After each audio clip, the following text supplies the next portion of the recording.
আসসালামু আলাইকুম। আমি চলে এসেছি বাইক প্লাজা হিরো শোরুমে। আমাদের লোকেশন হলো নাবন সাতক্ষীরা মোড় শাসা যশোর। এখানে আমাদের প্রিয় গ্রাহক মেহেদি হাসান ভাই 160 সিসির এক্সট্রিম এই বাইকটি পারচেস করেছে। তার অনুভূতিটি আমি জানতে চাইব। মেহেদি হাসান ভাই, যদি আপনার অনুভূতিটি বলতেন। আলহামদুলিল্লাহ, আমি অনেক খুশি। এই গাড়ি মূলত আপনার যেটা বললেন, আপনি ডাম্পার সিস্টেম যদি বলেন, ABS সামনের বডির যে ডাম্পারটা, এটা থেকে আপনি অনেক অনেক খুশি হয়েছেন। এই ডাম্পারটা দেখে আপনি আগ্রহ প্রকাশ করেছেন, অনেক খুশি। এটা ইন্দোভাশনের মতো। যাই হোক, আপনি এই বাইকটি পারচেস করে কি সন্তুষ্ট?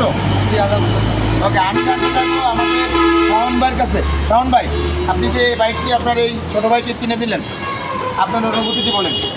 আলহামদুলিল্লাহ, অনেক গাড়ি তো চালাই দেখি, জি, অনেক গাড়ি ব্যবহার করেছেন আমি জানি, কিন্তু আছে আজকের গাড়িটা দেখার পরে জি। অনেক ভালো লাগলো। গাড়িটার কোয়ালিটি সম্পূর্ণ এবং সব দিকটা একটা সিস্টেমারি আছে। আপনি কি স্যাটিসফাই এটা পারচেস করে? হ্যাঁ, এটা আমি অনেক খুশি এই জি। গাড়িটা আছে নিয়ে। ওকে, থ্যাংক ইউ। ঠিক আছে।